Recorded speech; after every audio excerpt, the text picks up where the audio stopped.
and they're united. There's nothing that they want to do that they cannot do.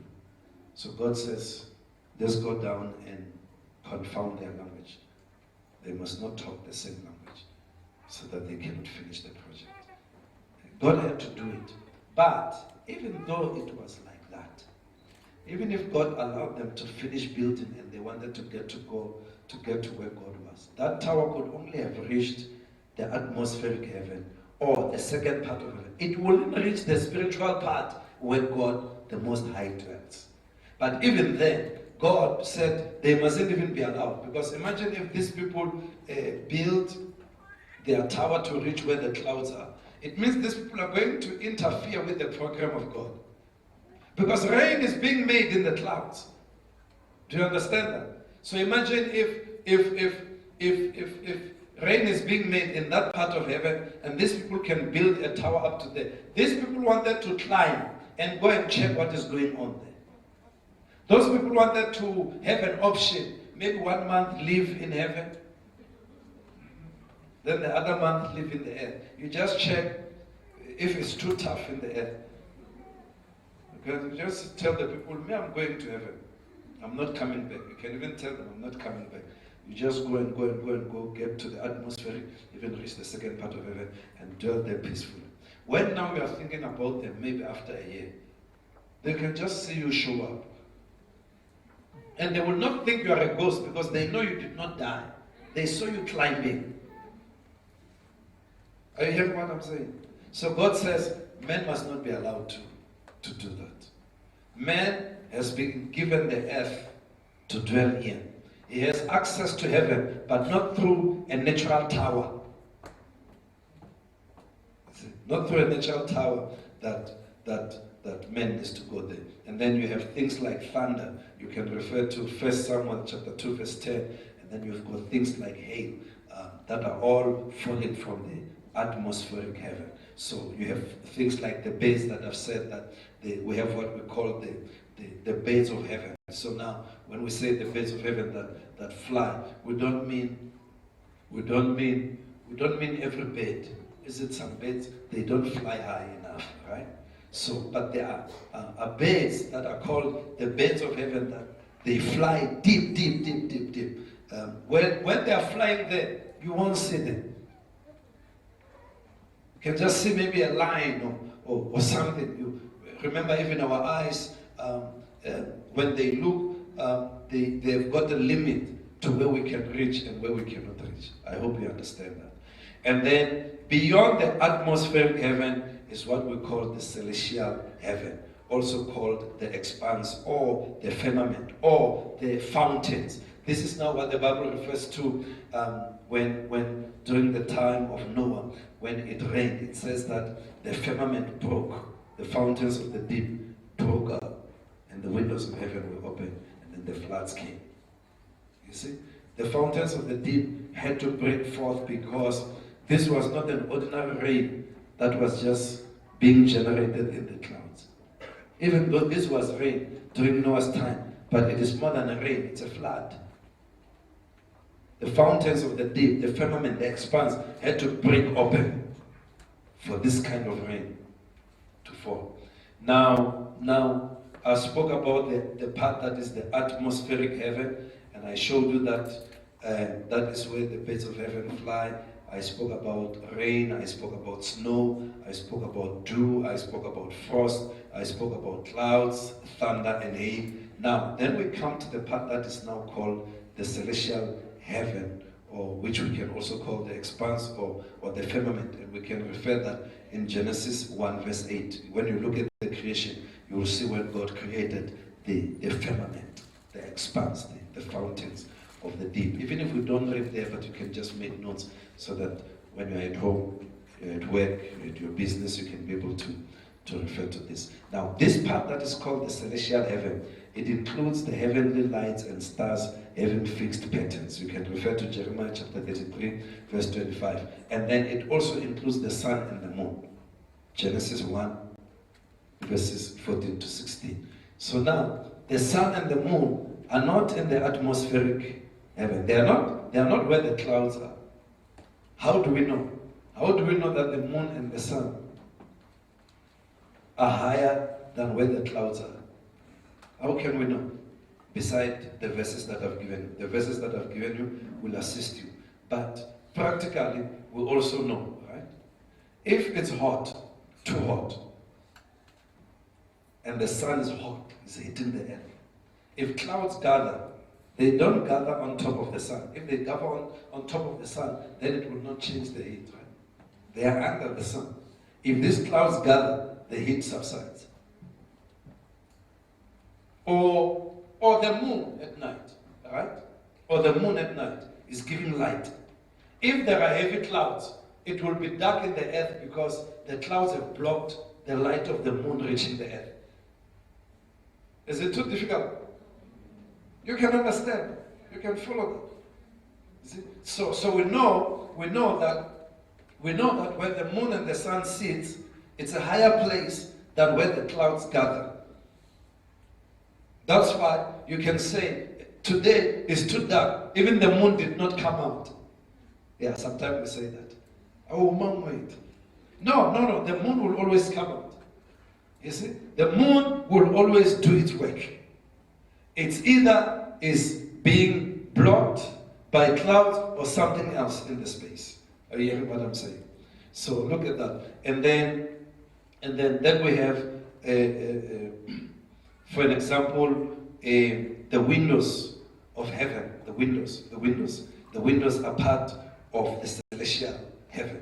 Windows, you can look at 2 Kings chapter 7 verse 2, and then it also says that this part of heaven also has foundations. 2 Samuel chapter 22 verse 8. It says this part of the celestial heaven, it even has a gate. Genesis chapter 28 verse 17. It also has ends. Deuteronomy chapter 3 verse 43. And then it is a remote part. Nehemiah chapter 1 verse 9. And it is like a curtain. Isaiah chapter 40 verse 22. Are you able to follow? Am I moving too fast for you? Alright, so let me go, probably for you to write the verses, let me go back to that description of the celestial heaven. And I said, for an example, it has fixed patterns, and that is Jeremiah chapter 33 verse 25. Alright, so you must have time to write. And then that is where the sun and the moon are fixed. Genesis chapter 1 verses 14 to 16. I think now I try to move with you, right? I can't be slower than that, otherwise you won't be able to cover. And then I said, for an example, it has windows. I said heaven has windows. This part of the celestial heaven, it has windows. 2 Kings chapter 7 verse 2. Right? And then I said this part of heaven has a foundation. 2 Samuel chapter 22 verse 8. Right? I said it has a foundation. 2 Samuel chapter 22 verse 8. Then I said further, it also has a gate. A gate. Genesis chapter 28 verse 17. It also has ends. E-N-D-S. Ends. Deuteronomy chapter 3 verse 43. And then this part of heaven is a remote part. Nehemiah chapter 1 verse 9. And then lastly I said that it is like a curtain. I said Isaiah chapter 40 verse 22. Is it better now? Because if we are going to learn about an open heaven, all of this stuff that doesn't look relevant, you are going to need it. It's not just for you to stand and pray, I decree and declare an open heaven, and then that's all. Hey, Baloi, Bafana Lai Chalawa. Manitwani? Hey, say, all these things, some look like unnecessary details, but you're going to need them. That's why I'm not even dwelling much on them, but you're going to need them because at the end of the day, at least you must know where they are being referenced from. It's not something that's from my head, or I dreamt, I just dreamt of heaven. And then I come here and then I tell you that heaven, the part that is the celestial celestial one is like curtains. No, no, no. You can go to the word of the Lord and make that reference. Do you understand that? Okay. And then, now I want to say this, that God employs the atmospheric and celestial heavens in his revelation to the peoples of the earth. Firstly, the heavens witness the glory of God and that he lives forever. When we look on the heavens, they are a witness to the glory of God. Right? And they declare that God lives forever. The heavens declare the glory of God. The skies proclaim the work of his hands. You can make a reference from what I've said, that the heavens declare the glory of God and that the skies proclaim the work of his hands. You can refer to Psalm chapter 19 verse 1, and the other one you can refer to Romans chapter 1 verses 19 to 20. Then the pattern of seasons yielding life-sustaining food witness to God before believers. So now, we also under the atmospheric heavens and the celestial heavens have what we call seasons. Now, there are no seasons where God dwells in the spiritual part of heaven. God lives outside of time. Do I need to explain that? You see, like Jesus, when he was in the earth, he had time limits. That's why I said, I must work the work of my Father before the night comes. So, even if it doesn't mean a night like specifically tonight, but what it means is there's a time limit. To you, there's a time limit. That's why sometimes you want to apply for a job and then they tell you there's a closing date. No, there are not closing dates with God. God lives outside of time. He lives in eternity. Are you hearing what I'm saying? So the seasons, the days, the months, all these are regulated under the atmospheric and the celestial heaven. Where God dwells, there's no time. All right. Maybe God will give me grace to explain this. Let me explain. You see, if there is time where God dwells, it means therefore that there will be time limits. But beside that, it will also mean that then we are not talking about eternity. Eternity means without beginning or end.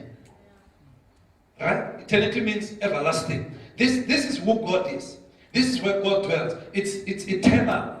It's from everlasting to everlasting. But again, if there was time in the heaven where God dwells, there would be a problem one day the angels of God would get tired of worshiping him. You know why? Because they would look at time. Sometimes they would say, we've been saying holy, holy, holy for the past 24 hours. Hey, is it not satisfying? The reason they don't get weary, it's because there's no time limit there. Are you hearing what I'm saying? They are not limited by time. It's like us. One day if we come into the presence of God, even in the church here in the air, you will see there are some of the services that the presence of the Lord is very strong in the service, that when other services were busy looking at our times, there are some services that can end at 5 or 6 in the evening and we have all forgotten about the time. It's a taste of that part of heaven where God dwells. Because here in the earth, everything we do is about time. You must get home now. Maybe some of you have not prepared the clothes for work tomorrow. So you have a plan. If this man doesn't finish by 2, I will just leave him in. He doesn't know I've got responsibilities. If it doesn't work, I work. You see, it's time. You see, by 3 o'clock I'm ironing. By 5 I'm packing the stuff for tomorrow. Then I know I'm sorted out, I'm preparing food. So everything we do is about time. Tomorrow, you cannot just wake up tomorrow. You work at the Department of Foreign Affairs. You cannot just wake up and decide, I will wake up at my own time, I will arrive They just see you at 1 o'clock arriving. They say, what's wrong? You say, what can be wrong? He said, I'm just coming now. You can't tell them that. There's a time limit to attach to it. There's a certain time in which they expect you to report for work. If you don't do that, you can be charged. But you see, if you live outside of time, it means you can arrive at any time. They don't have to ask you. They must just be happy that you arrived. But here in the air, we are regulated by time. So most of the things that we do are connected with time. So you've got to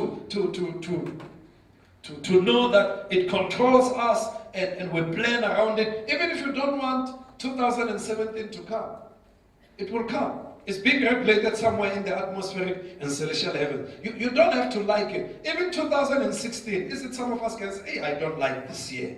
No, it won't run fast.